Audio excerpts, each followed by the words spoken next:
E aí, meus jovenzinhos, tudo certo? Professor Flamiciano de Geografia na área.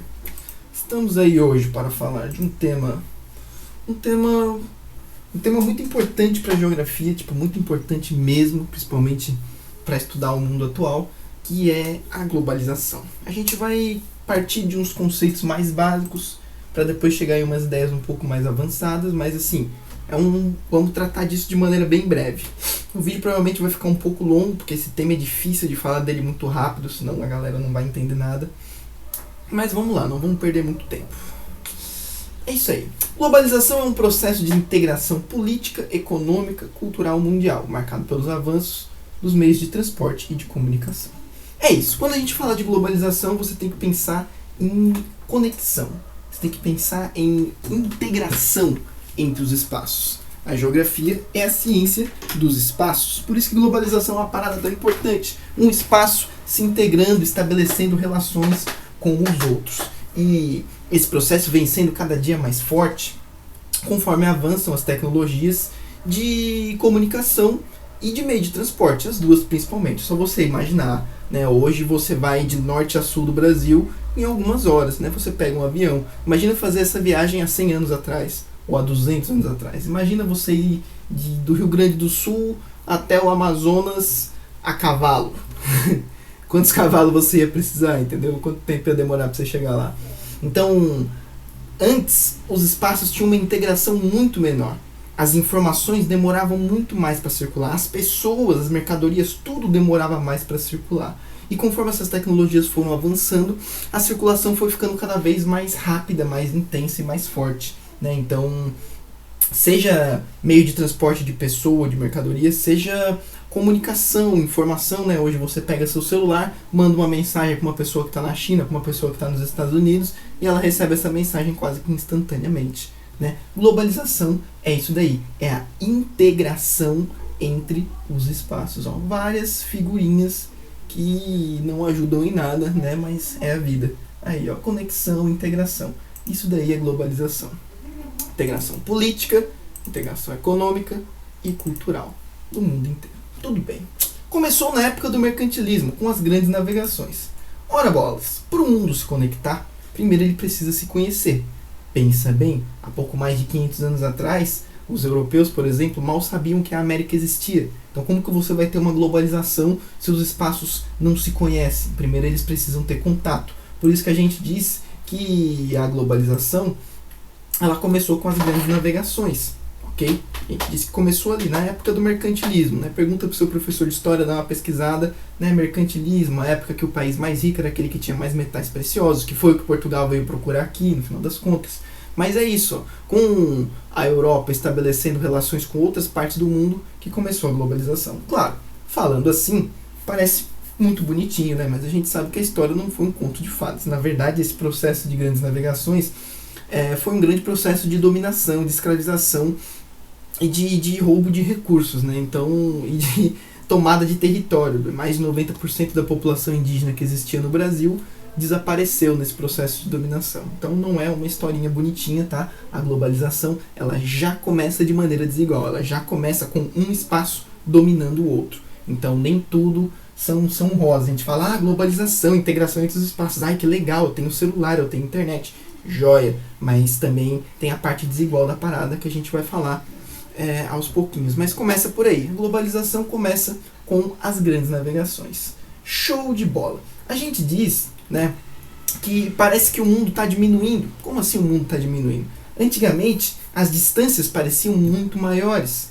Se você tivesse que fazer uma viagem no século XVIII, essa viagem provavelmente ia demorar muito mais do que demora hoje, né? Então a gente tem essa percepção de que o mundo está ficando cada vez menor, mas é porque a gente consegue se deslocar no espaço de maneira mais rápida. Então pensa bem, há 200 anos atrás, uma viagem de Santa Catarina para São Paulo com certeza duraria muito mais do que dura hoje.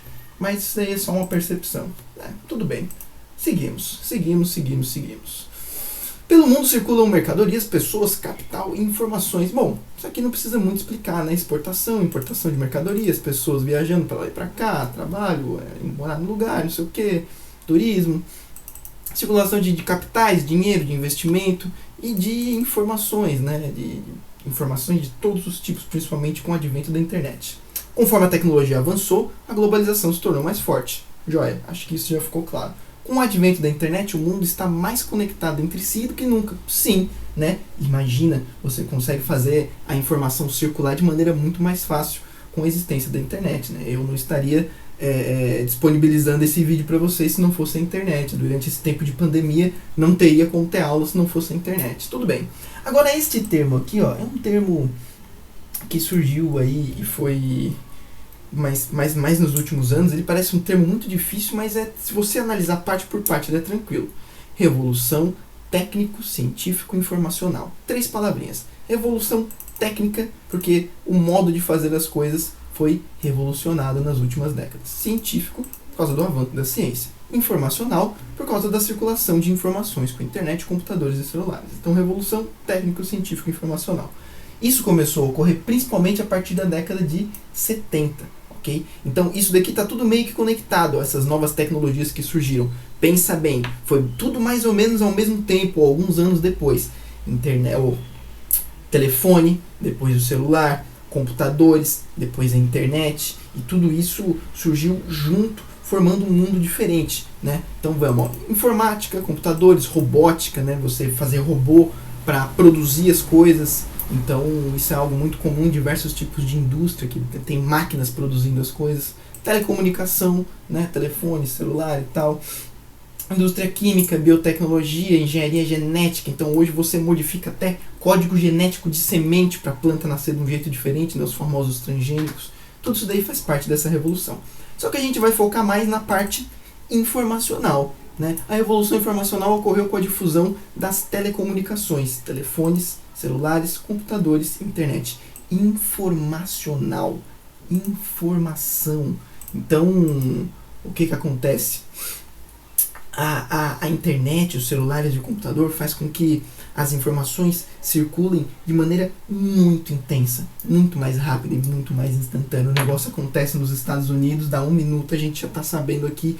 Qualquer coisa, você pega seu celular, manda mensagem para alguém que tem em qualquer lugar do mundo. Se a pessoa tiver acesso à internet, ela vai conseguir ter acesso a essa informação. Então, isso é a revolução informacional. Só que não é só assim mensagem. A gente pode falar, por exemplo, transferência de banco, né? Você pode pegar no seu celular, por exemplo, pagar uma conta no seu celular, entende? E aí o dinheiro sai direto da sua conta. Tudo isso é essa revolução informacional, certo? Agora o que eu queria tratar aqui, que é aquela página que eu estava, é o seguinte: essa globalização, além dela ser desigual, ela não é justa. Em que sentido? Somente uma parte da população mundial está tendo acesso a essas coisas, digamos assim, positivas da globalização. Então, o mundo está mais conectado, está mais integrado, mas não é uma grande aldeia linda e maravilhosa, onde todo mundo participa e todo mundo tem direito a tudo. Na verdade, não é assim. Tem muita gente que está excluída desse processo, que sofre com esse processo, inclusive. Então, eu botei aqui o exemplo da internet. Em 2019, considerando a população mundial, apenas 57% das famílias tinham internet em casa, né? Então, isso falando do mundo. Então, imagina, 43% não tem nem acesso à internet. Então, a gente sabe que hoje tem, dados indicam quase 1 bilhão de pessoas em extrema pobreza hoje em dia. Então, imagina, a pessoa que está em extrema pobreza não tem acesso nem a uma alimentação adequada, quem dirá a internet. Então, a globalização, ela é injusta e desigual. Eu fiz aqui, claro, na calculadora mais ou menos, esses 43% que sobram dá 3 bilhões e 300 milhões de pessoas sem internet em casa, que é sobre o que dizia essa reportagem aqui, ó. Estudo da ONU revela que o mundo tem um abismo digital.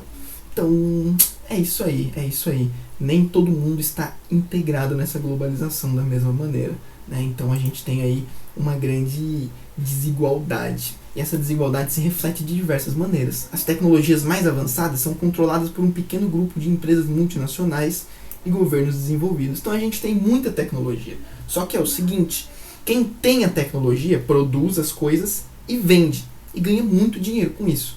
Só vai ter acesso a essa tecnologia quem tem dinheiro para comprar ou para pagar ela. Quem não tem dinheiro vai ficar sem. E quem está comprando a tecnologia não é dono da tecnologia, só do produto. Você tem um celular, mas você não sabe produzir um celular. Você só tem o celular, você é um consumidor. Quem tem a tecnologia de produção de celular é um pequeno grupo de empresas. Quem tem a tecnologia de produção de avião é um pequeno grupo de empresas e governos. Então, essa parte também é desigual. Isso daí faz com que a gente tenha no mundo um grande abismo, né? Mas muito grande mesmo, assim, assustador. De forma que a gente consiga ver, nesse mesmo mundo globalizado, integrado, imagens como essa daqui, por exemplo, que se você for na internet vai ter de monte, né? Isso daqui eu simplesmente escrevi no Google pobreza e coloquei imagens e nossa, apareceu um monte, né? Então quando você tem gente que não tem nem casa, né? Gente morando nas ruas, você tem gente sem acesso à alimentação adequada, sem saneamento básico, sem água, sem luz, tem gente praticamente sem nada. Você tem gente que tem acesso a coisas demais, né? Olha, desculpa, eu fui no Google e digitei criança rica e eu achei essa imagem incrível, né? Mas, brincadeiras à parte, só para imaginar o abismo que existe entre essa criança que está dentro de uma Ferrari e essa criança que está aqui mexendo no chão, na água, em um ambiente inadequado, né? Então, a globalização é desigual. Obviamente, essa criança vai ter acesso a muito mais coisas do que essa daqui, muito mais tecnologia, internet, por aí vai. Puxa essa imagem também da comunidade de Paraisópolis, e só pra gente ver como essa desigualdade se expressa no espaço, né, mano? Porque essa imagem, ela é incrível. Você tem, assim, de um lado, a comunidade pobre de Paraisópolis e tal, e assim, não chega nem a ser o ponto disso daqui, né? Que a gente tá numa situação pior ainda, mas ainda assim tudo bem, né? Comunidade de Paraisópolis, enquanto dividido por um muro, vocês podem ver, não dá pra vocês verem, eu imagino, mas eu tô vendo aqui com uma cerca elétrica, você tem um prédio, né? Um condomínio, que não deve ser um lugar muito barato de se morar, tendo em vista que os caras têm varanda com aparentemente pequenas piscinas, né? Então,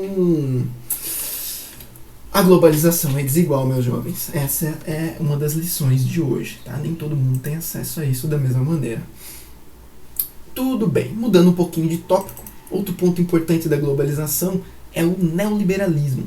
Neoliberalismo é uma política que passou a ser defendida pelos países desenvolvidos, né, Estados Unidos, ou pelos órgãos internacionais, pelo Banco Mundial. Neoliberalismo foi dito assim como uma receita para os países menos desenvolvidos. Tipo assim, ó, segue essa receita aqui que a economia de vocês vai crescer igual a dos países desenvolvidos. O que traz essa receita? Primeiro, a diminuição da influência dos governos na economia. Como assim? O governo comandar menos as decisões econômicas do país e deixar a economia correr mais solta, comandada pelas próprias empresas. E a segundo grande ingrediente dessa receita é a abertura dos mercados para o comércio internacional. Então, o Brasil, por exemplo, que não era considerado um país desenvolvido, falava assim: ó, Brasil, vocês têm que, o governo brasileiro tem que parar de influenciar tanto, decidir tanto, colocar tanto imposto, fazer tanta coisa na economia e deixar as empresas comandarem e tomarem as decisões da economia. E a segunda tem que abrir o mercado, entende? Tem que abrir o mercado para a gente fazer comércio, para a gente fazer exportação e importação. Abertura de mercado. Não fica botando imposto, barreira, não quero saber disso, eu quero mercado aberto. Tudo bem, e muitos países seguiram essa receita, que acabou não dando muito certo. Ok? Por quê? Porque para o país menos desenvolvido, se ele simplesmente abre o mercado para os produtos que vêm de fora, ele não vai conseguir desenvolver os seus próprios produtos, né? Então imagina, foi o que aconteceu com o Brasil em relação, por exemplo, à produção automobilística. O Brasil hoje não tem uma marca notável de produção de carro nacional. Pode olhar, todas as marcas de carro que você conhece vão ser marcas internacionais, dos Estados Unidos, da Alemanha, da França, do Japão, da Coreia. Por quê? Porque na década de 50 o Brasil simplesmente abriu o mercado e falou: ó, pode vir, vem Ford, vem Chevrolet, vem Fiat, vem produzir aqui no Brasil. Essas grandes empresas vieram produzir e vender no Brasil, e aí as empresas brasileiras não conseguiram se desenvolver, e aí o mercado foi tomado por empresas estrangeiras. Então o neoliberalismo, ele é muito bom para o país desenvolvido, porque ele abre o mercado dos países menos desenvolvidos e vende seus produtos ao redor do mundo. Enquanto o país menos desenvolvido, ele pode até gerar empregos com as empresas que vêm e tal, mas ele não consegue desenvolver a sua própria produção devido a essa concorrência pesada das empresas que vêm de fora. Então essa agenda neoliberal, ela também traz a ideia da privatização, né? Menos, o governo tem que comandar menos, então não pode ter empresa que pertence ao governo, tem que vender tudo. Então, por exemplo, se fosse seguir a risca o neoliberalismo, a Petrobras já teria sido vendida, o Banco do Brasil também, por exemplo, no nosso caso aqui. E aí, claro, as empresas tomariam conta, né? Tudo bem, essa é a agenda do neoliberalismo. E aí eu trouxe uma reportagenzinha aqui para vocês verem como isso se expressa no mundo de hoje, ó. Quando as empresas são mais poderosas do que países. Hoje a gente tem empresas multinacionais que elas são tão ricas e tão fortes que elas têm uma produção econômica maior do que um país inteiro. Eu vou baixar direto aqui para a gente ver um exemplo. Por exemplo, a empresa que vocês devem conhecer, a Amazon, ela tem uma produção maior do que o país inteiro de Portugal, né? Então olha que bacana. É uma empresa que é maior economicamente do que um país. Isso é só um exemplozinho. Depois a gente vai ver mais alguns, porque a gente vai falar um pouco mais disso. Vamos ver. Tá.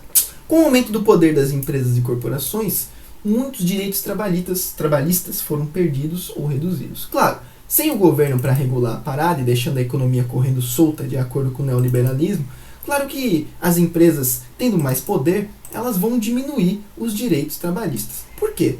Porque os direitos trabalhistas são, em grande medida, boa parte deles pagos por elas, né? Então, se eles conseguirem diminuir salário mínimo, se eles conseguirem diminuir aposentadoria, se eles conseguirem diminuir, por exemplo, 13º, seguro-desemprego, o que as empresas conseguirem cortar dos seus gastos, não é porque elas são do mal, mas é porque vai aumentar a lucratividade delas, né? Então, muitos direitos trabalhistas foram perdidos. Eu achei uma charge muito massa aqui, falando sobre o neoliberalismo e a agenda neoliberal, né?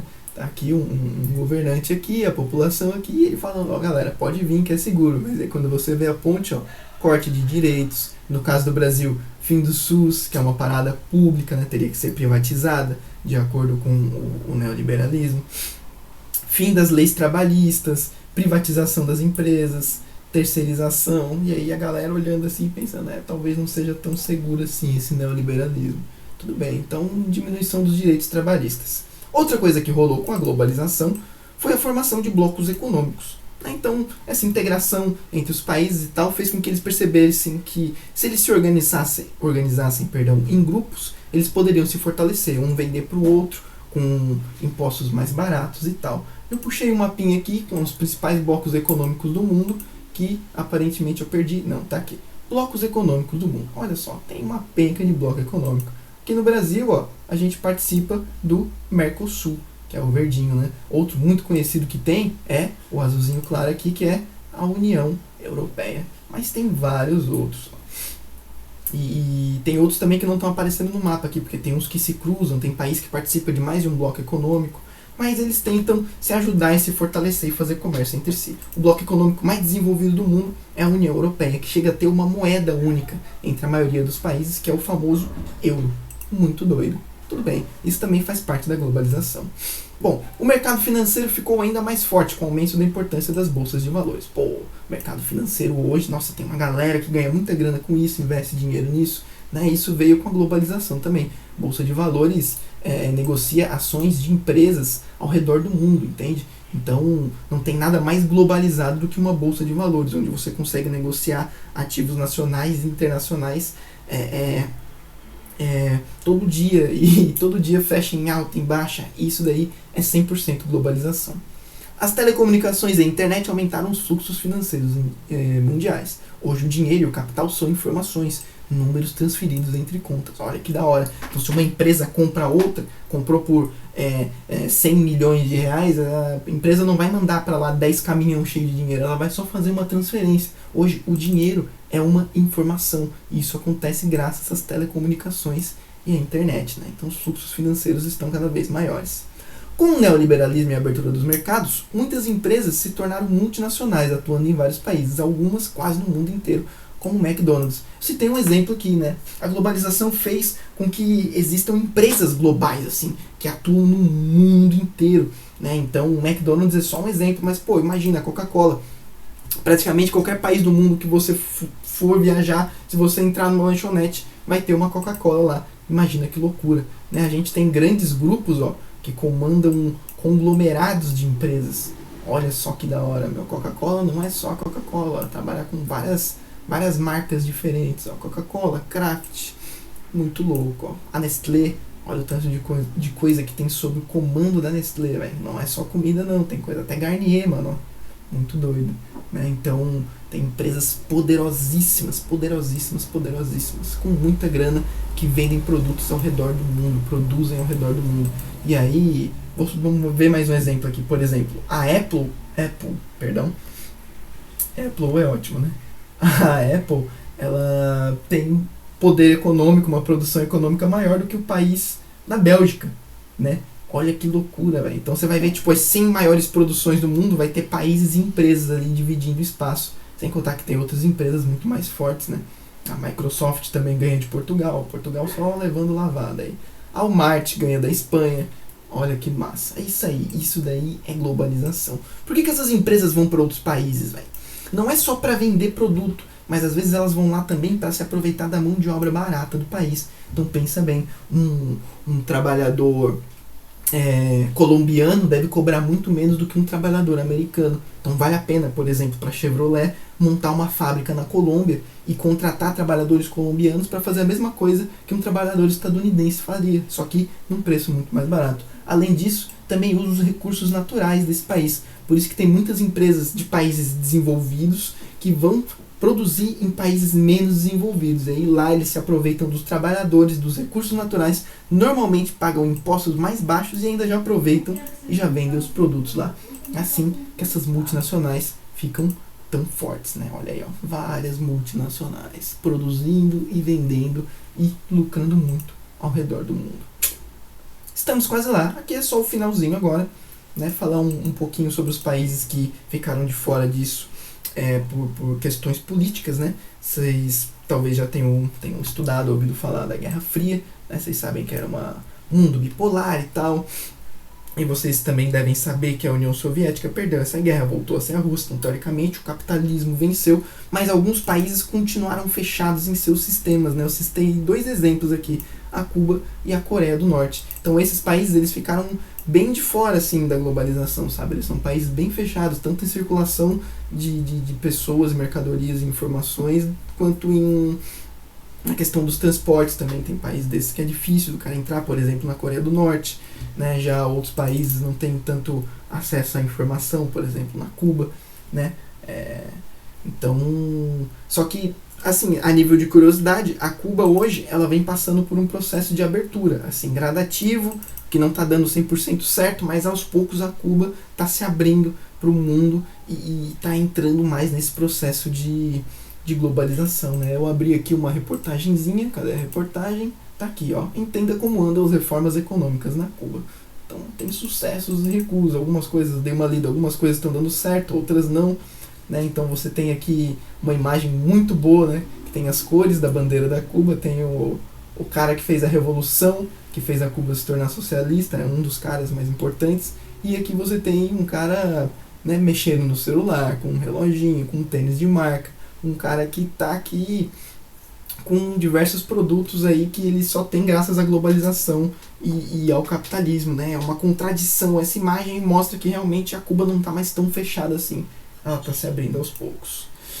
E também tem o caso da China, né? A China era um país que ela estava do lado da União Soviética na guerra, mas a partir da década de 70, principalmente, ela passou por umas reformas, se abriu economicamente e hoje é uma das maiores potências do mundo, está quase ultrapassando os Estados Unidos em produção. Muito embora o sistema político continue não democrático. Ainda é um partido só, ainda não tem eleição, então essa parte não reformou tanto assim não. Mas tudo bem. Por último, a globalização gerou um grande aumento na produtividade mundial e, consequentemente, um grande aumento na degradação ambiental. Bom, infelizmente, né, embora a globalização tenha trazido novas tecnologias, isso não evitou com que o meio ambiente sofresse muito, né?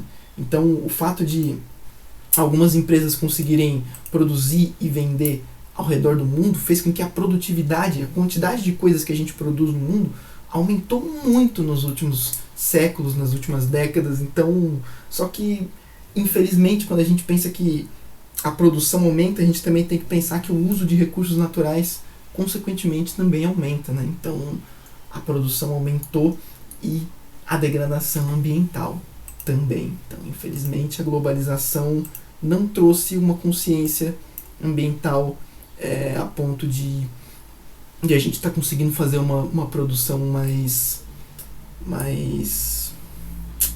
digamos assim, sustentável hoje, né? Então é isso daí, meus jovens. Era o que a gente tinha para falar sobre globalização. Hoje eu vou finalizar, senão a minha internet da Xuxa vai demorar muito tempo para fazer o upload do vídeo. Uma coisa aqui que eu esqueci até de falar, ó, a globalização ela tem a ver com as tecnologias de comunicação e de transporte, como eu falei. Aqui é só uma curiosidadezinha, né? Só coloquei trem-bala aqui só para vocês verem, por exemplo, esse daqui é o trem-bala que tem lá no Japão, Shinkansen, né? Ele viaja a mais de 300 km por hora, os caras cruzam o país em alguns minutos, né? A globalização tem a ver com isso também, né? Trem-bala, avião e por aí vai. Mas fechou, pessoal. Um abraço a todos. Espero que tenham entendido. Qualquer dúvida é só comentar. Vamos nós. É isso aí.